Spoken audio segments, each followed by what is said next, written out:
Peter R. Breggin, MD, is called the conscience of psychiatry for his many decades of successful reform efforts.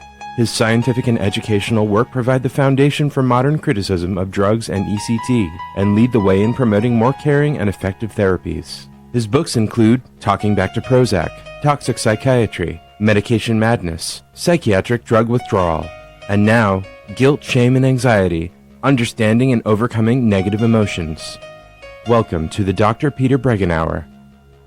Hello, hello, hello, my wonderful audience, literally around the world. I answered a couple of emails from folks from Australia and from Belgium today, going over the dedicated email for our show, which is bregginlive@hotmail.com. bregginlive@hotmail.com. And of course, you're listening to me on prn.fm. I understand there's something new and wonderful you can do if you don't want to listen on prn.fm on your computer. You can listen live to our shows on a phone number. I don't know how that's done. 712-775-6850. And of course, today you can call in if you have any interest in animals, love animals, study animals. Your best friend is an animal. I don't say that in any minimizing way. You can call in and talk with Jeffrey Mason, my friend Jeffrey, who knows more about the true lives of animals than anyone in the world. His books on animals have sold millions, literally, and they're just amazing. One of my favorites, When Elephants Weep. Another I love, Dogs Never Lie About Love, which is true. The Pig Who Sang to the Moon, which is really a protest and defense of the well-being of the creatures we eat. The 9 Emotional Lives of Cats. I mean, just a sampling of the wonderful books he's written. And yes, you as a listener to this show know him as the heroic defender of children who are abused. He blew the whistle on Freud covering up child abuse. And I'm not going to get into that. We are going to have just a wonderful talk today about animals, and there's some wonderful articles up on Breggin.com, on my radio show, on the daily breaking news. Some really good animal stuff up there. And remember, the best way to stay in touch with me, free, frequent alerts on Breggin.com. Go sign up for the frequent alerts on Breggin.com. Jeffrey, are you there in Australia? I am here. I'm talking to you from Sydney. It's almost about to be dawn, and I expect my lorikeets, my rainbow lorikeets, to come visit me on my balcony any minute. Well, you have to tell us what your rainbow lorikeet is. I think it's similar in species to the goldfinch who just alighted on the feeder outside my window. Well, they're parrots.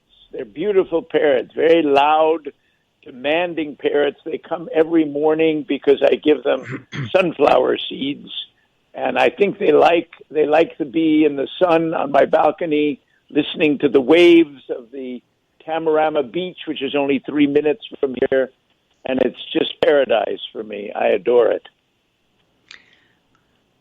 Birds mean a lot to us. Birds mean a lot to me. Oh, I just had got a blue jay just pushed the goldfinch off one of the 3 feeders I have out there. And behind that, Jeffrey and my friends, my wonderful audience, is just a woods of 100-year-old trees. It's an old woods. Oh, my gosh, Jeff. And just now, a red-bellied woodpecker, you can't really see the red belly on these birds, just alighted on that same feeder. That feeder is very popular today.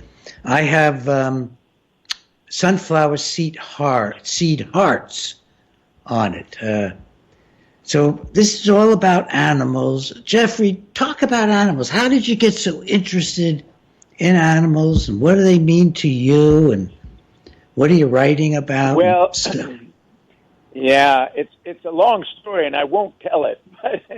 But in brief, it had something to do with you, Peter, because I don't know if you know this, but when I wrote The Assault on Truth, which was my discussion of child abuse and Freud, and the pushback from the psychiatric, psychoanalytic, and psychological community was tremendous. And I thought, oh my God, what have I done? I just meant to do a historical examination, investigation into child abuse in Freud's time. And suddenly I found myself really almost like, one person described me as the Antichrist in the church of psychiatry and psychoanalysis. And you were one of the few, if not the only professional, I think, in fact, the only psychiatrist who came to my assistance. You said, Jeff, this is interesting stuff.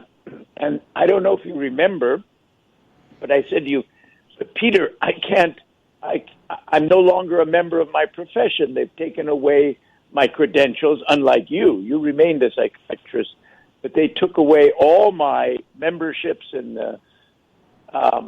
I was part of the Canadian Psychoanalytic Society, the International, the California. All that was removed, and I became persona non grata. And I said, how do you survive in this, Peter? And you told me, well, I'm a fighter. I said, yeah, but I'm not a fighter.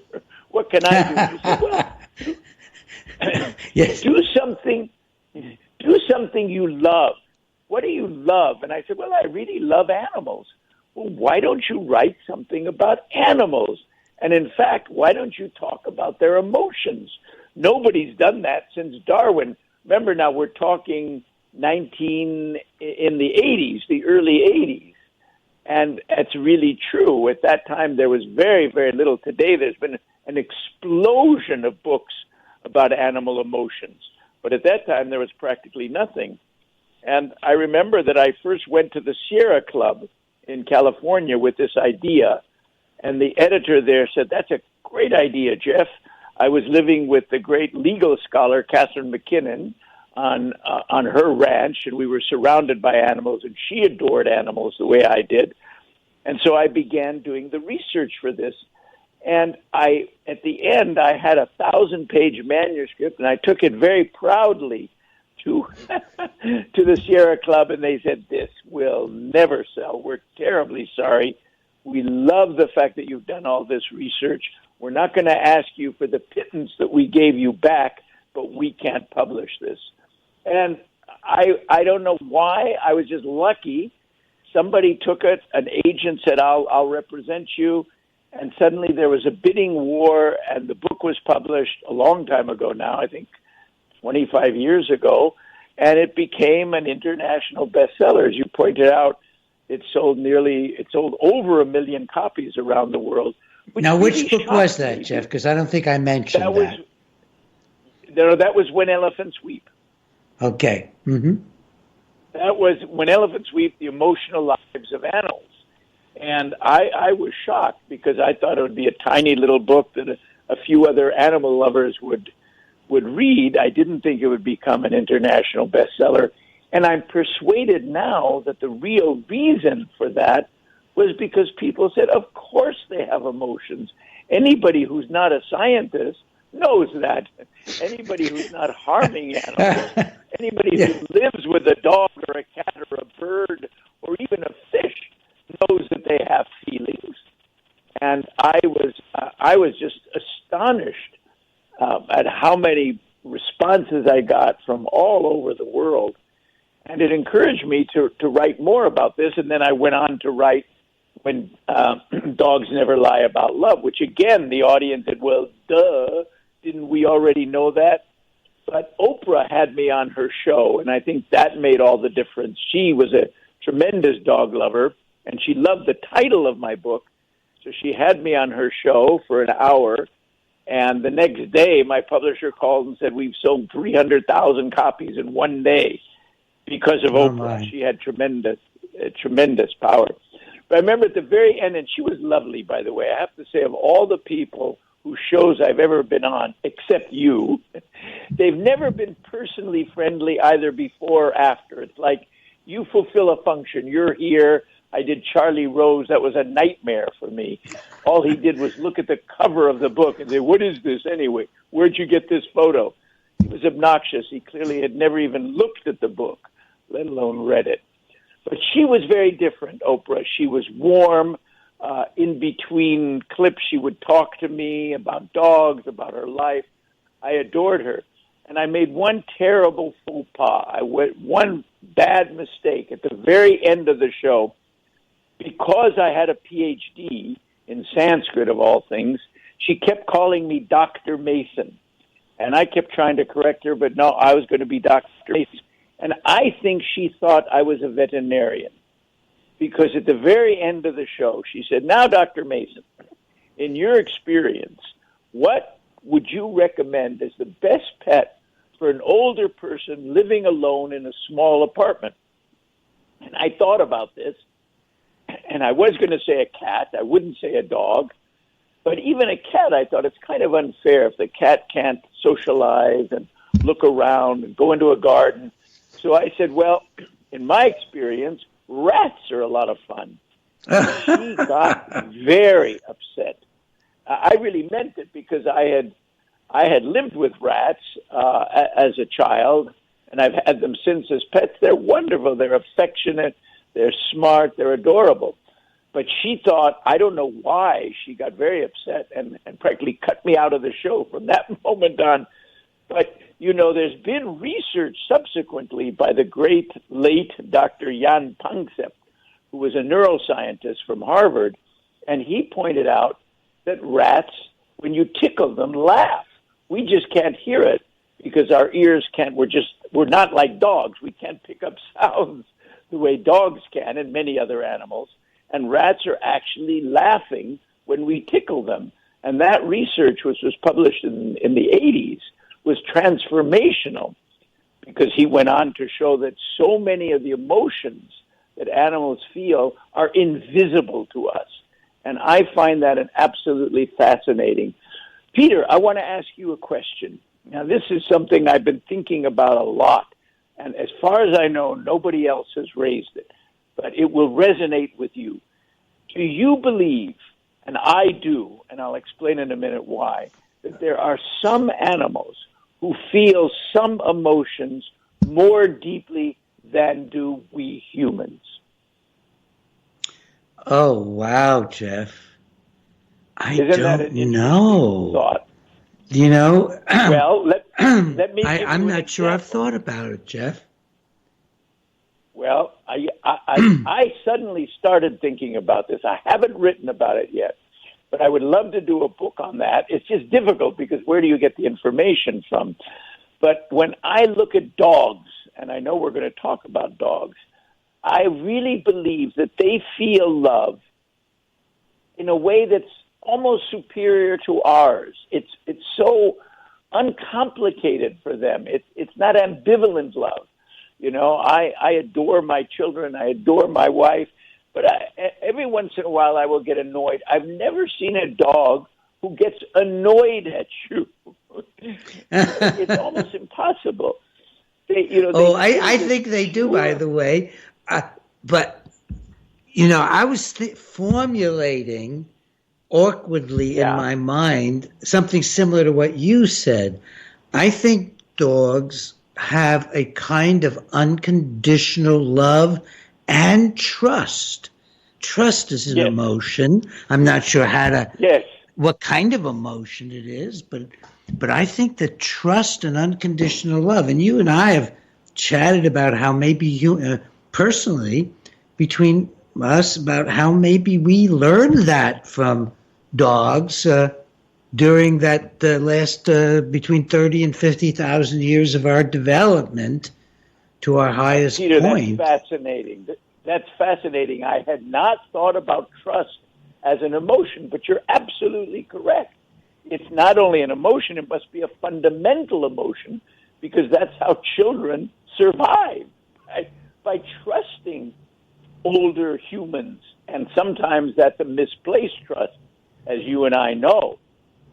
But without that foundation of trust, there's no way that humans can thrive. And dogs are and so you're right. trusting of us and so They are forgiving. complete. That might be another aspect of dog life that's superior to ours, is their willingness to forget. Capacity to forgive. Excellent. You see, you said you never thought about it. Now that you're thinking about it, you're raising fundamental questions, Peter. You're amazing. Well, I think I've been mulling it, probably. I do a lot of mulling. Unconsciously. I don't like to use that word very often. But Yeah, right. unconsciously, Right. you've been thinking about forgiveness. That's wonderful, Peter. And dogs can tell when we have unintentionally hurt them, and they don't even stay afraid of us. I mean, I have this little Yorkie in the house, and occasionally she gets like nearly stepped on. I'm not sure she gets stepped on much. The bigger dog, we have a big collie, does get stepped on. They do not respond as if we have intentionally hurt them. But if you intentionally hurt a dog, which I haven't seen happen around me in a while, then they are wary of you and afraid of you. Absolutely. They know intentions. More than that, you know what a dog does? I mean, I've had this exact same experience. I step on my dog's tail by mistake, and the dog yelps. And you know what the dog does next? They look into your eyes. And what they're searching for is, did you do that on purpose, or was it a mistake? And when they realize it was a mistake, they rush up to you and they lick your hand, which is their way of saying, I forgive you. Totally. Had that experience with many dogs, and practically on a daily basis here, because we got 3 dogs and 3 people live here, me and Ginger and her mom. And then we have people who come in and help Mom out. I don't see patients here.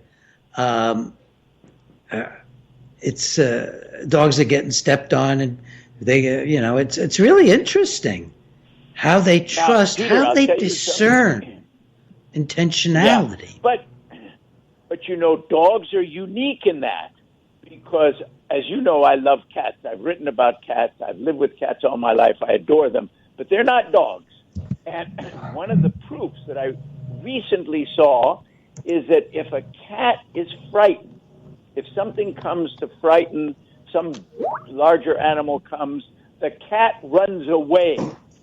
The dog, on the other hand, runs to you.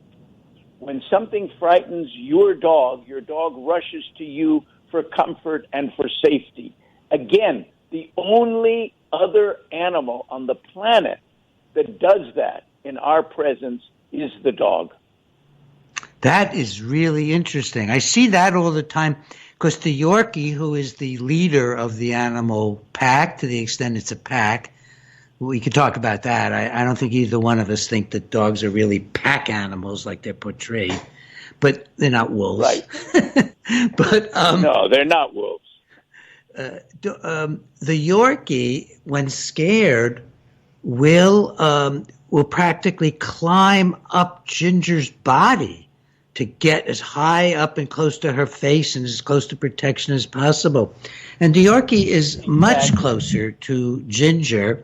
I'll tell you a quick, amazing story. I fell in love with that Yorkie's picture, and Ginger was looking for dogs, and she'd see 2 or 3, and I said, that Yorkie. She said, I promised to go see somebody else first. I said, don't go, you might buy another dog. Come, meet this Yorkie. This picture, look at this Yorkie. So we went, and it was a 2-hour drive to Rochester, and or beyond. And on the way home, the Yorkie, who was the sweetest little animal, blonde Yorkie, it's called a party color, party Yorkie, sweet blonde animal, was in my lap most of the time. And I was worried it would bond to me because of that, because I wanted it to bond to Ginger, and so did she. And I had a dog that was kind of a little more bonded to me, and it was Ginger who wanted a little dog. I didn't want a little dog.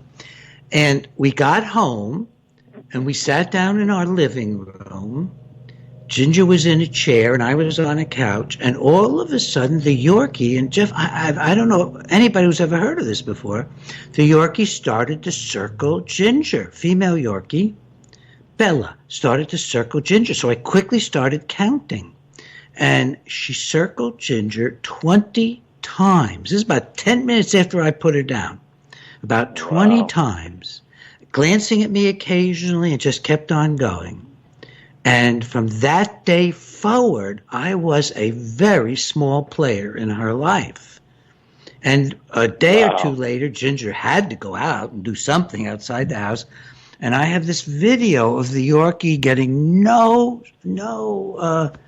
help emotionally, spiritually from me, no nurturance, wouldn't have it, just looking at me and whining in a piteous wail, knowing I was an answer, but not the solution, and wailing at me. I mean, this was so deep. Have you ever heard of any kind of ritual like that of love and possession from a dog?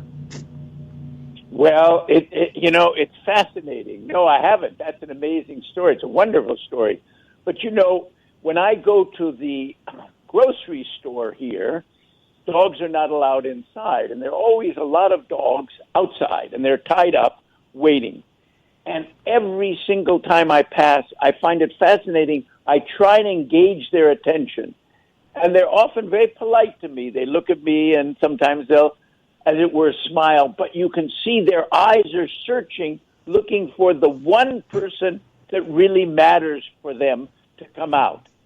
In other words, they like us as a species, dogs, but they bond to one particular person or to one particular family. And it's as if that's my family, that's where my safety is. Those are the people I can really trust. And you cannot just lead them away and say, I'm your new person now. And that's pretty amazing when you think of it. Again, no other animal is like that. Yeah, it is quite amazing. Another thing that's so interesting is that the Yorkie will turn to me sometimes when it's frightened and even seems a little more secure at times in my arms, but then quickly wants to go to Ginger. And I think, our friends have opined that, Ginger sees me as a protector, and so the Yorkie sees me as a protector, but I don't know where that comes from. But so much, Ginger is the person. And I just went through that at a restaurant. Ginger went back into the restaurant to get something, and I sat out and waited for her. And the Yorkie wouldn't take her eyes off the door. Every person who came out was a disappointment until Ginger came out. That's what I mean. Yeah. And by the way, that's an interesting emotion, is it? The dogs can feel disappointed. Isn't that extraordinary when you think about it? We think of that as a very human emotion. I don't think, for example, I don't want to annoy any of your listeners who love cats, because I'll repeat, I love them too. But I've not noticed, and I think I've lived with maybe 20 cats in my life or more, I've never noticed a cat looking disappointed. They can be annoyed, of course. They can be angry. They can be aloof. They can turn their backs. But disappointment in the way that the dog's face just shows that to us. And Peter, that reminds me, your listeners should go on the internet and look up the latest research on dogs and their eyebrows, because we've just recently learned that dogs are the only animal that tries to use their eyebrows and their eyes the same way that humans do, to show disappointment or concern the way humans do. And evidently, of course, wolves don't do that.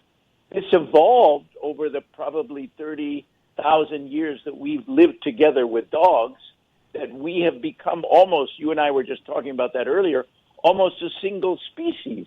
Dogs are more like us than any other animal on Earth. And we are more like them than any other animal on Earth. Yes, and as you just pointed out, we learn from them as well. And that's why I always say, my wife, Lila, is a pediatrician, and she's always telling the patients that come to her, She tries to encourage the parents to get a dog for their child. She does this primarily for health reasons because it's extremely healthy to have a young puppy around a very young child. It helps them with allergies and asthma and all kinds of things. But also, of course, emotionally, it's a wonderful thing. There can be no deeper bond than that between a young child and a dog. And I think that it's a privilege for any child to grow up with a dog. And that's why children are always saying, please, Mommy, please, Daddy, can I have a puppy? And the answer should always be, of course. So many of my clients, and certainly for a considerable time of my life as a child, I was closer to my dog, loved my dog, and would protect my dog in a way that I would not do with any human being. I mean, it was very clear. And very there's different. Nothing silly about that. There's nothing childish about that. Because the truth is that your dog will not disappoint you in the way that a human will. It's extremely rare for a dog to remove their love from the person they love. And of course, they don't punish you either, and they don't give you long lectures, and they don't say, I'm disappointed in you. Well, I want to raise a question about that. You mentioned that earlier. I have seen what to me looks like dogs being irritated with us, so that when we come back after we've been out, sometimes a dog will, I think it depends obviously on the dog, will kind of, look annoyed or look disinterested.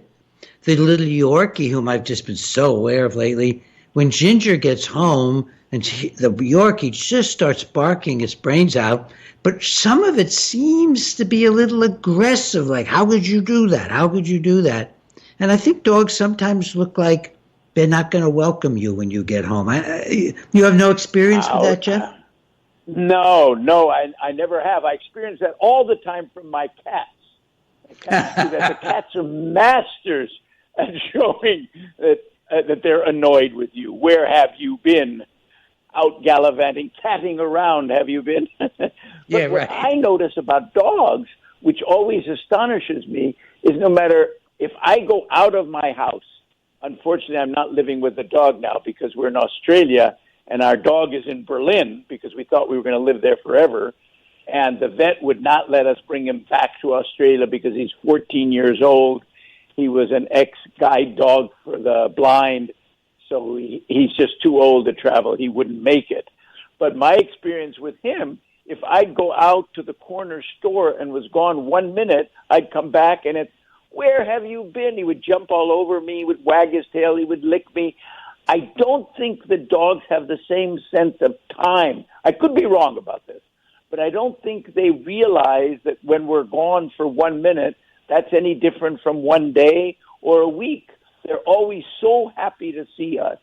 Now, I haven't had experience with very small dogs, and I wonder if in the case of your little Yorkie, that she is more vulnerable and hence really doesn't want to be on her own because there are bigger dogs who might aggress against her. There are other humans who might step on her by mistake. I think they're aware. Do you think they're aware of their size? I'm not sure, but she's definitely aware of her vulnerability much more than any other dog I've seen. We once had just a 1 minute brownout or blackout here where the lights went out, and there was a clicking sound associated with it from one of the computers, and she's been scared of those kinds of sounds ever since. So she feels, and it was very mild, from my perspective. It wasn't like a dog that, I was walking, we both nearly got hit by lightning, and that dog really was scared of thunder from then on. So was I. Yeah. But I'm very aware that she feels vulnerable. She's very much like a baby. She wants what she wants. She bosses things around. She bosses the other big dogs around. She's a mix. For example, Jeff, she doesn't have any ability to bite. Before we got her, she had some teeth problems. We didn't know about them, and she had to lose most of her teeth. She's fine now, though. And she will literally try to bite the collie's ruff to get it more excited about running to the door and barking at the door with her. And she bosses the other dogs to bark at the door. None of the dogs view her as any threat at all. The collie doesn't even pay any attention to this little thing going at her throat, the disparity in size and the impenetrability of the collie's ruff. So she's both very bossy and very smart and feels very, very vulnerable. If three people gather around her in a store and start just laughing and enjoying her, she gets scared. She doesn't come out more and try to sniff everybody. So, yeah, maybe you're right that this is a very vulnerable being. And she's right too. I mean, she trusts the people she knows and is wary of the people she doesn't know. Oh, definitely. And that way is she's not very much like most dogs. But many are like that. Even Shetland sheepdogs can be wary of people they don't know. But other dogs greet everybody. Right, what about that, Jeff? Do you think that some dogs just love every human they meet and they're not that attached to one? I don't know the answer.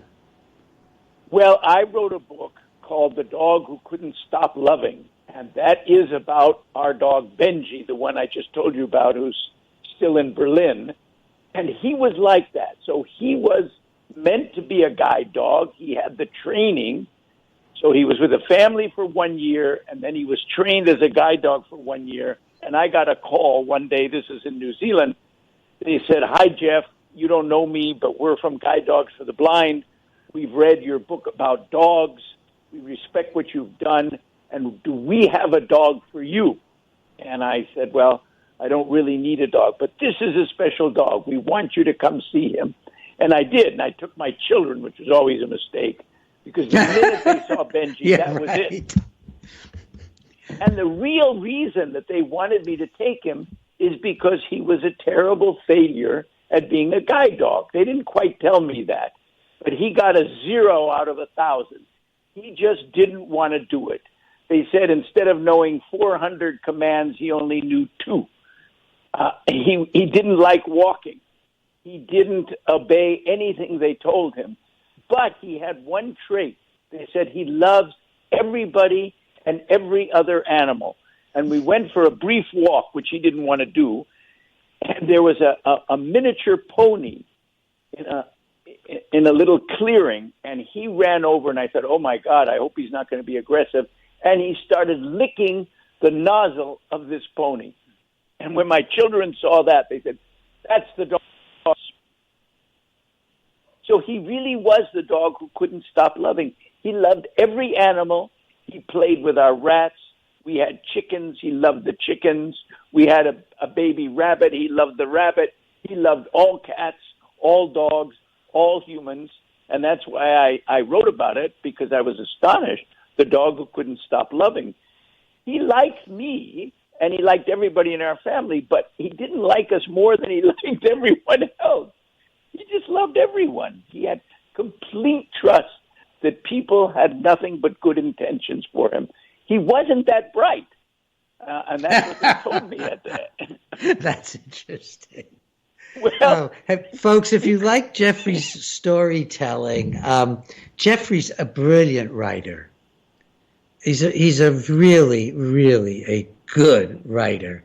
And he's always very science-based, but his books, well, you know, some of them have sold millions.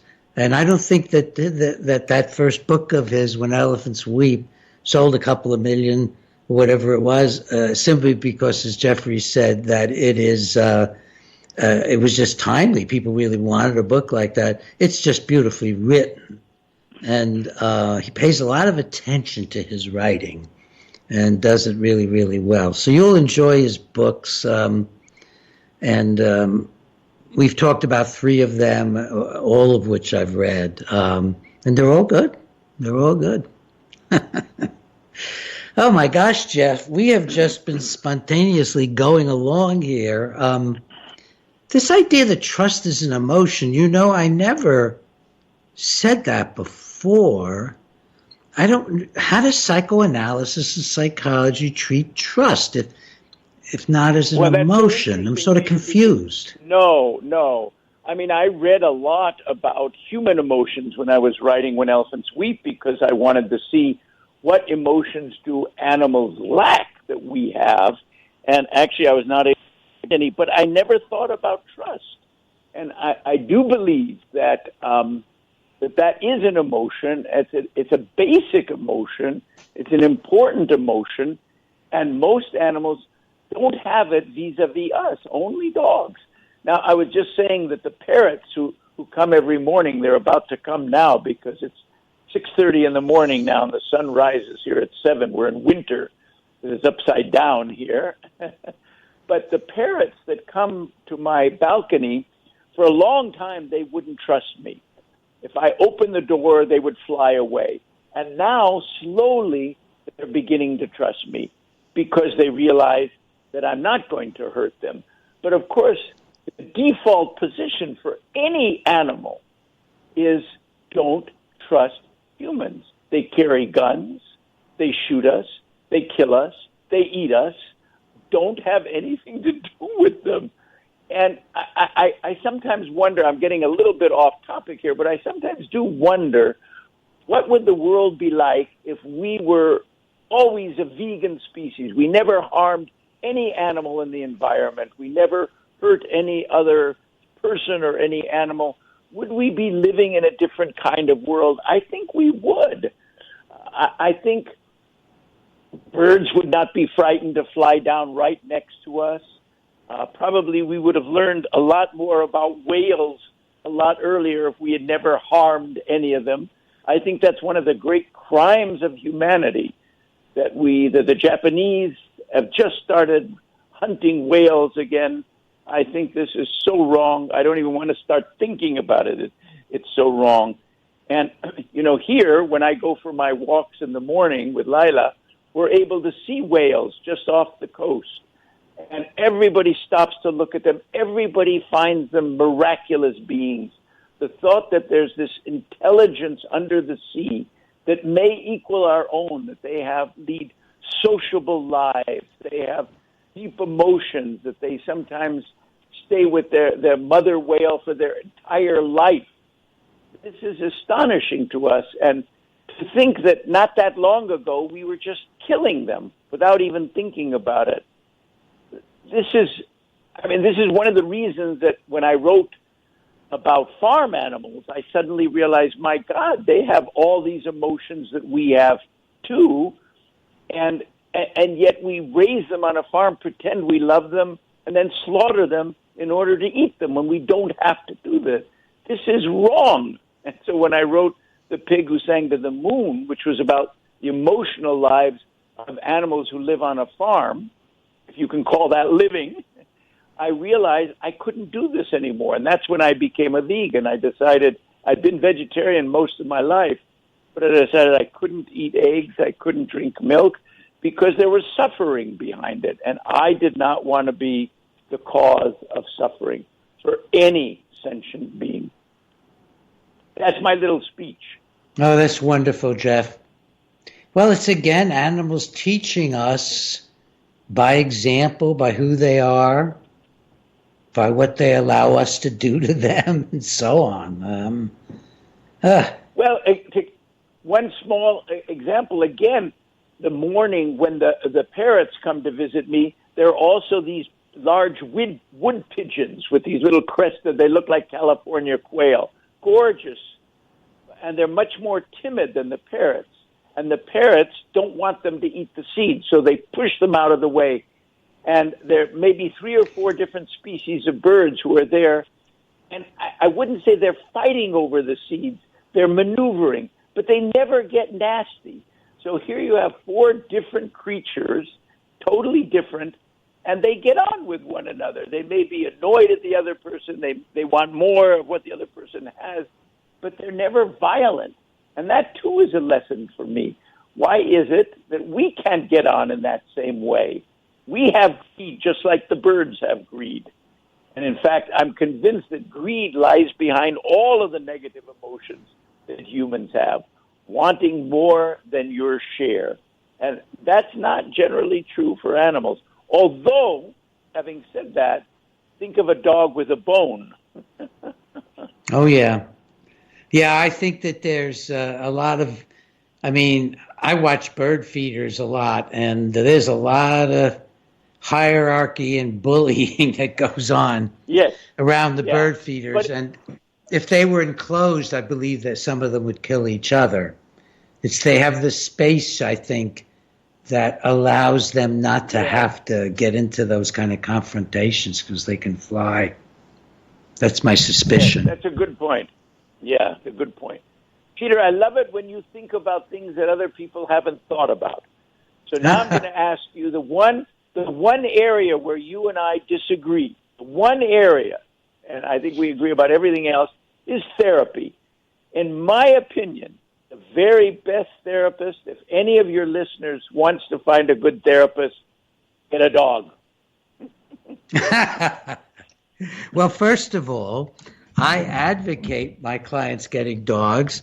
And although I do very little to involve myself in their lives, I will write them the required letter to have dogs to take to class and or to do anything else where they need some sort of really official certificate. So, and we're not that far apart on the issue of therapy. Although I don't know that I want to go too much into this, Jeff. I want to have you back and talk about therapy in a week. How about that? Or two? We'll do that another time, yeah. I want to say I don't disagree with you so much because the heart of your argument is you can't train people to be therapists. They have to be loving and empathic human beings, and they have to have patience and other kinds of qualities. And how do you train that? How do you select it? So we're both. Yeah, some have it. Some very, very few have it, and most do not.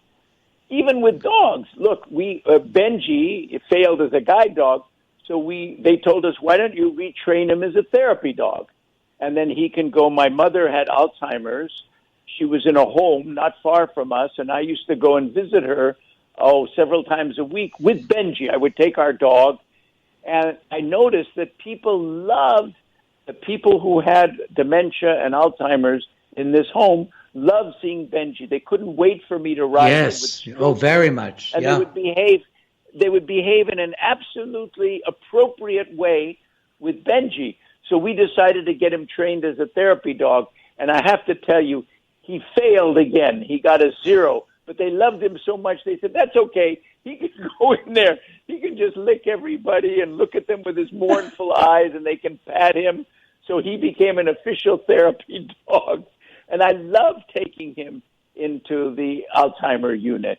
And I suspect he would have been equally good in a children's unit. And I think but not every dog wants to do that. Some of them are shy. Some of them don't like to be touched by strangers. But Benji just loved it. He'd immediately roll over. His tongue would come out of his mouth. And people loved being with him. And I think a therapy dog makes much more sense than a therapy human. Well, they have purer, unconditional love. They have more pure trust. Exactly. See, now we circle back to what emotions do they have that are superior to ours. And I think with a dog, you can say love. With a cat, you could say contentment. I don't think I've ever seen a person as content as a cat when they're happy on a cold winter day and they're lying by a fire and they're in the lap of the person they like and they're purring. There's no greater contentment than that. And they are pure contentment. I think with elephants, for example, it's possible that they mourn more deeply than we do. There's a very famous incident of a great researcher, Cynthia Moss, who was in Africa doing her research on elephants, and she used to collect bones because she'd try and identify to whom they belonged. And one day, a herd of elephants came through her compound, and they all liked to sniff the bones, and then they moved on. But one little calf refused to join them. He stayed behind. He had this bone in his trunk, and he would not leave. And Cynthia Moss became intrigued by this, and she looked it up and discovered that the bone that this little calf was caressing belonged to his mother.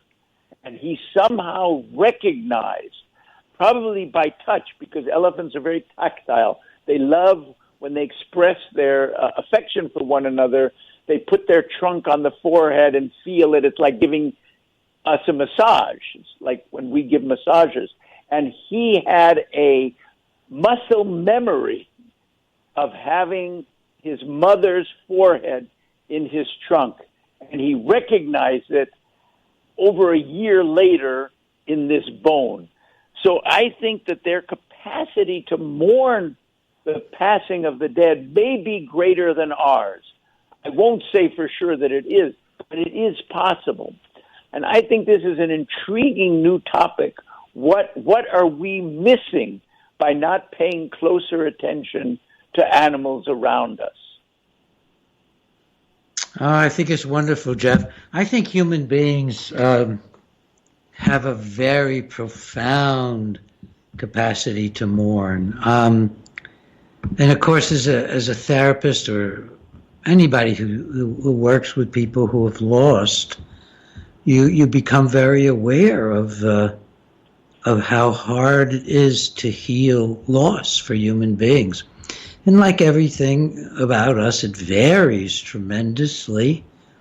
But we know that older humans, when one dies, the other tends to die within quite a, I think, right, yeah. statistical certainty. So I think that I think there is, as you said, that evidence, and you know much more about it than I do, about how deeply elephants mourn. But I don't think we should shortchange anybody in our wonderful audience here who may in fact absolutely have deep sense of mourning. Go ahead. Here's something you as a psychiatrist know more than me about this. I was thinking that sometimes with humans that mourning is unconscious. That is, we can't always acknowledge how deeply we feel the loss. Oh yeah, that's true. It's through death or through love. But I don't think that any animal that I know, certainly not dogs and cats, have unconscious emotions. That is, they don't feel something of which they are not aware. I do believe, I'm not a Freudian, of course, any longer, but I do believe he was right about that there are feelings that humans have that they can sometimes not acknowledge or not even be aware of, including loss, even love. The one beautiful thing that I thought Freud said, the most profound thing he ever said was this: a man can be in love with a woman for many years and not know it until years later. In other words, we can feel love, but we don't acknowledge that it's love. We don't acknowledge what we're feeling. But dogs, that's impossible. They are the feeling that they have. They are that feeling. When a dog loves, he is love itself in that moment. And I think that's another thing we can learn from animals is to own our own emotions, including loss. Would you agree with that, Peter, as a psychiatrist? Well, or a human being. I prefer to come at things as a human being. I do. I very much agree, and there. I think that others have seen that before. I think that there are classic stories about the depth of mourning that dogs go through in particular. This is such an interesting conversation. So many Peter, different things. Maybe it'll inspire your next book. Yes, I'd love to write. Well, the trouble is it's all speculative. I mean, we can't, it's so hard. I mean, I also believe, here's a tough one, and I want to put this to your unique brain, because you have a capacity to think about things that other people have never thought of, even when it's the first time for you too. So here's one. Do you think there are emotions that animals have that we are not even aware of? Is it possible that they have emotions not just different from ours, but unknown to us? Now, I know how would you ever know? That's what I've raised this question to a number of scientists. They get very annoyed. They say, "Well, how would we ever know?" That's true. How would we know? But have you ever thought about this? Or you're hearing it now for what the a first lot time. of people What do have you think? thought about is what seems to be the remarkable extrasensory perceptions that animals have in regard to things like sensing that a loved human is coming home before any human could be aware, blocks away or more than blocks away. Our Yorkie, I can't believe I'm talking about the Yorkie so much, because Ginger and I talk about the Yorkie because it's almost always with her now. But the Yorkie, when we get within somewhere between half a mile or less of the house, even though she's in a nice cushiony carrying case on the floor of the back seat for complete safety, so she's not able to see a thing, and you'd think not smell much, she begins to express feelings as she gets nearer to the house. She starts to go make little moans and little noises. And so dogs seem to be able to perceive cancers in people and all kinds of different things, anxiety and stress in people. That's what some of the articles are about. That's not exactly what you're saying, but go ahead. Well, I was thinking of, I'm fascinated by those stories too, and dogs that sniff out cancer. You have service dogs now for people who have epilepsy, because the dog knows when epilepsy is coming on before the person does, and is able to calm them down and put them on a couch and so on. But I was thinking of something a little bit more mysterious. I don't know if you've heard about Oscar the cat, but this is a cat in a nursing home, and the doctors noticed that he would go into somebody's room and he would jump up onto the bed, and he refused to be moved. And every time he did that and refused to leave, the person was within a few minutes of dying. And it's really true. And there's a book about it. There's been an article in the New England Journal of Medicine, a very renowned medical journal, and they do not understand where this cat gets this ability from, but he's never wrong. He wanders around and he walks into somebody's room, he sniffs, he smells the air, and he leaves. If he plops down on the bed, they know time to call the relatives. That person is going to die within the next few hours. So this cat has the ability, and then, of course, the question is, do other cats have this too and just don't want to let us know? But Jeff, this is exactly what I was talking about. That doesn't mean the cat has an emotion we don't have, because the cat could be. It's the extrasensory qualities that the animals seem to have beyond our senses. Yeah, absolutely. No, you're totally right. And I wanted to go one step beyond that and wonder, do they have feelings, whether it's about death or friendship or love or disappointment, whatever it is, something that we haven't even named yet. We don't know what it is, but they're capable of it. I think that's possible, Peter, but I just don't know how we would ever investigate that. Yeah, I think it's entirely possible as well.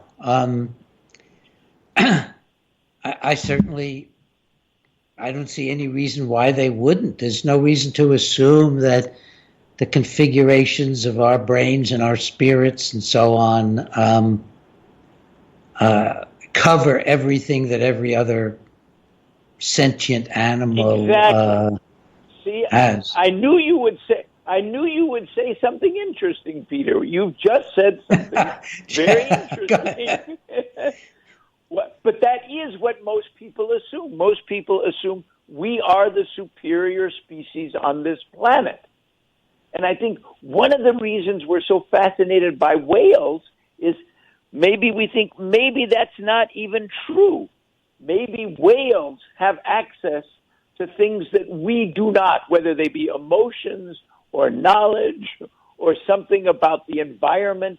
Maybe they know more than we do. Look, Peter, I don't want to end on a down note, but remember the fact that we're the only species that has ever endangered the entire planet.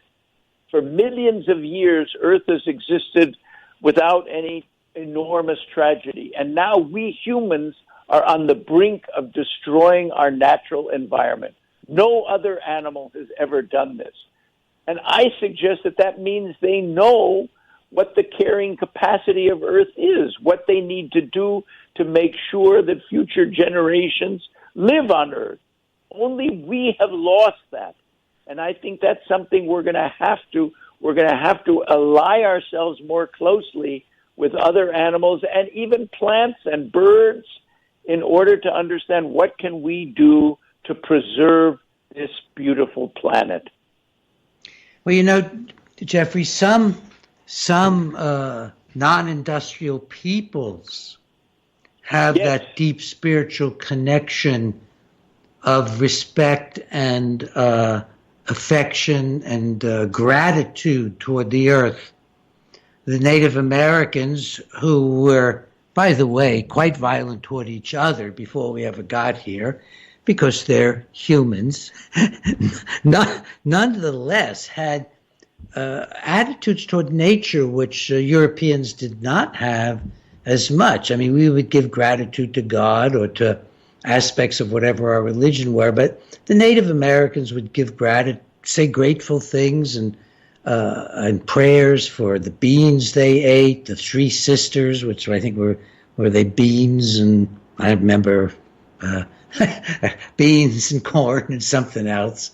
And they would always, not always, I shouldn't say that, but many of them would give gratitude to an animal they killed and show respect for it.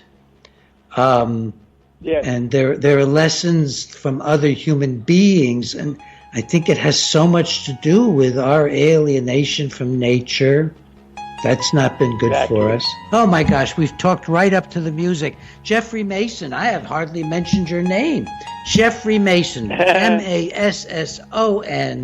Jeffrey Mason, the greatest animal writer and great thinker, just amazing, wonderful person. Thank you for being on. Check his books out, folks.